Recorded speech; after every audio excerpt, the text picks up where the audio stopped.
In today's video, I'm going to be doing a do's and don'ts of drawing lips with colored pencils. We'll explore common mistakes and how to correct them. Starting with the don'ts first, a common mistake beginners make is by sketching with harsh dark lines, which can make it harder to correct proportions. Another mistake I see is coloring the entire lips without considering shadows and highlights. This can result in a flat, two-dimensional look. Also, I'm drawing the center of the mouth in a straight, rigid line, but in reality, it's a subtle, natural curve. Here, I'm applying the shadows of the lips, but I'm not blending it very well into the base color. I applied the highlights with only white, but unfortunately, that didn't help the highlights look realistic. It also didn't help that I applied white directly over the red base color. Notice how I'm putting skin color around the lips, but I'm not blending it. And that can be a common mistake to not create a subtle transition from the skin to the lips. I'm outlining the creases of the lips with straight dark lines, but in reality, these creases should follow the natural curve of the lips. So now that we've gone over some common mistakes, I'm going to show you how to correct them and how I draw lips. Start with a light sketch using short pencil marks for precision. Proportions are the foundation of a realistic drawing, so take the time to get it right before moving on to coloring. Use an eraser to remove some pencil marks from your sketch, ensuring it's accurate, and that the marks won't show too dark under your colors. Don't be afraid to erase where needed and adjust so that you get the proportions perfect. You can use any pencil brand, but I'll be using Prismacolors. Feel free to choose colors that are similar to the ones I'll use. Check the description below for a complete list of all the colors I'm using. For the first step, I'm actually starting with a technique similar to how I draw skin. Start off with a base of burnt ochre or a similar color, using light circular motions to create a consistent base of this color. Make sure you don't press too hard with the pencil, as we will be building up the layers with other colors.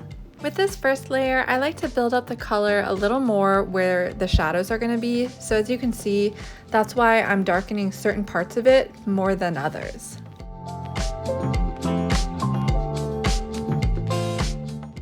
Notice that I'm not coloring over the area where highlights are. We'll incorporate those lighter shades later, and it's essential to avoid applying dark colors in those areas where the highlights will be placed. Next, I'm using a color called Nectar, but you can use any peachy pink tone. This color helps blend the first layer and also adds a little bit of peachy tones. Use a similar amount of pressure that you used for the first layer. We're just using light circular motions, not pressing too hard, as this is just still the base layer. I'm also using this color to mark the part above the lips. My third layer, I'm using burnt ochre again, just to add a little bit more depth. Keep in mind that this video is slightly sped up, so feel free to hit pause where needed, or even rewind so that you can follow along with me. Realistic drawing takes time and patience.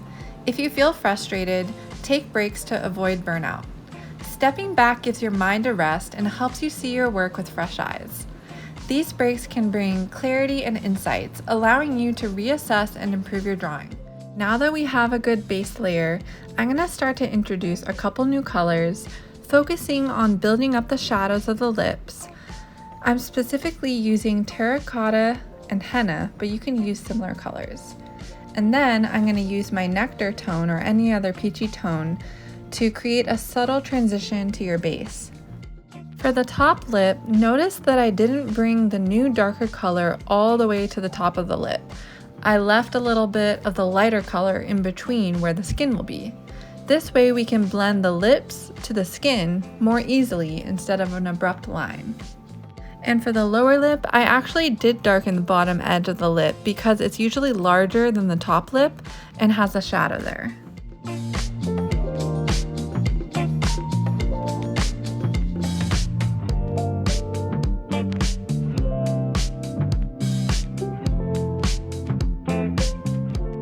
Start introducing your darkest tones, and here I'm using black raspberry and Tuscan red.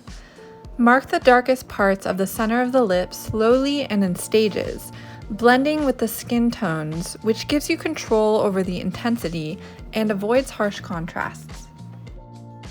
What I love about colored pencils is that if you build up your layers with gentle pressure, it's really hard to make mistakes. Even if you do, fixing them is easy. Just go over the error with another color. Time to add a bit of red colors. Make sure that you're blending the red with your previous skin tones. This is going to help the lips look a lot more natural. If you're drawing red lipstick, then of course you might need to use a little bit more red, but here I'm going for natural colored lips. Keep adding layers bit by bit, alternating between red tones and blending those red tones with skin tones. Pay careful attention to your reference photo and make sure to match the colors and textures. Your drawing doesn't have to mimic the photo exactly, the reference just serves as a starting point. Feel free to be creative.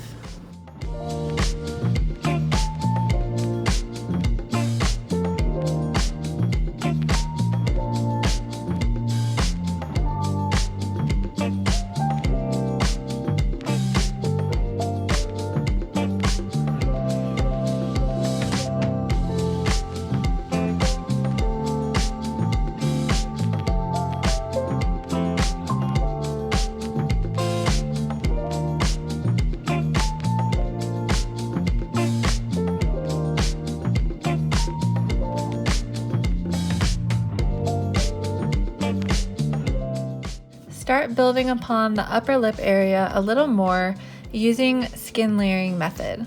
Add in the brownish tones, blend with peach tones, and keep repeating that until you're satisfied. Focus the darkest shadows at the bottom of the Cupid's bow and blend upwards.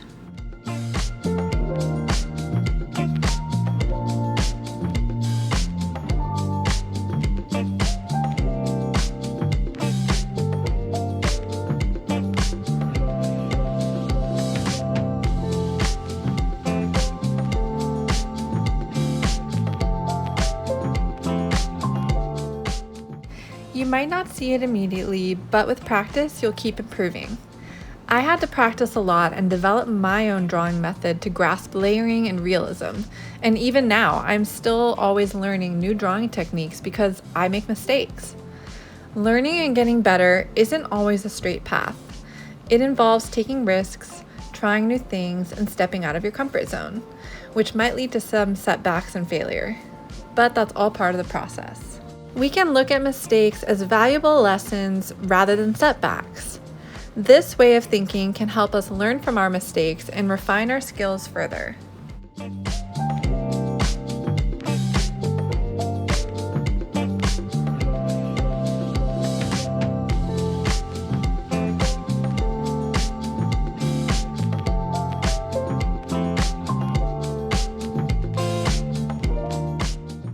Build up the shadows of the corners of the mouth by using a brownish red tone like chestnut, and blend the start tone into the lips using your skin colors.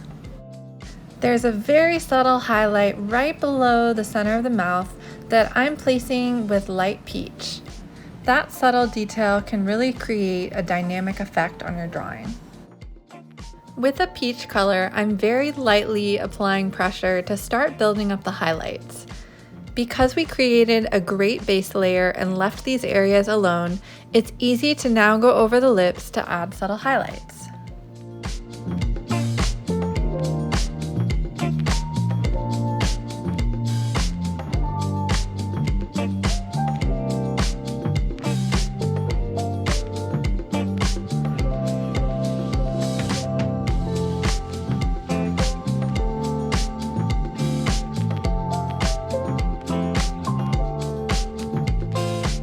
To blend the edge of the lips into the surrounding skin or paper, use a beige tone to create a subtle transition.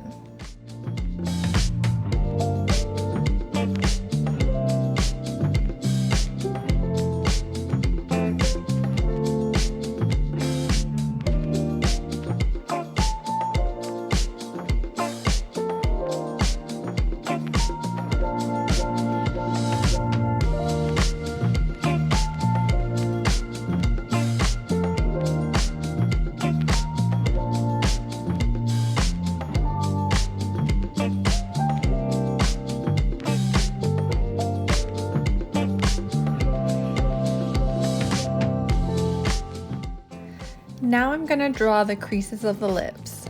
Using a red tone and making sure it's very sharp for fine details, lightly sketch out the creases. I also added a bit of white for the highlight.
Next, I'm adding highlights to the Cupid's bow using light peach and beige tones.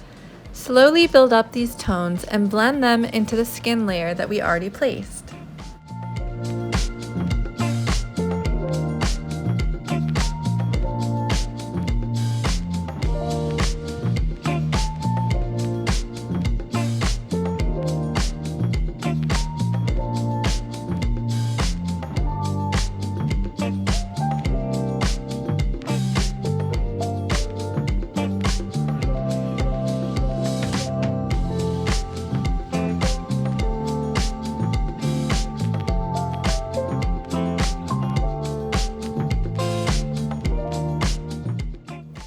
To create realistic highlights and make the lips really pop, start with light peach as a base, and then transition to white to create the lightest part of the highlights. Focus on making these highlights follow the curves of the lips to make it look a little bit more 3D. It's important to remember that some highlights are more pronounced than others, so for subtle highlights, I use a peachy tone to blend and soften them, but for more noticeable highlights, I leave them with a bright white tone to really make them stand out.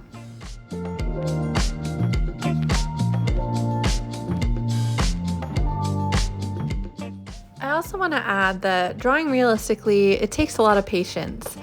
And please don't get discouraged if you don't get it right on your first try while following my tutorials.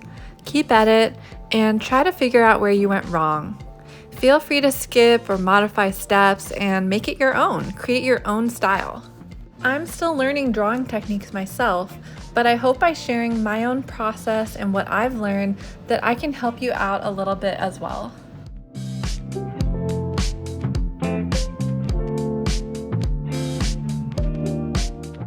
And that's basically it. I hope you found this video helpful. If you have any questions or suggestions for future tutorials, feel free to drop them in the comments below. Don't forget to like this video if you found it useful and subscribe for more tutorials. Until next time, thanks for watching!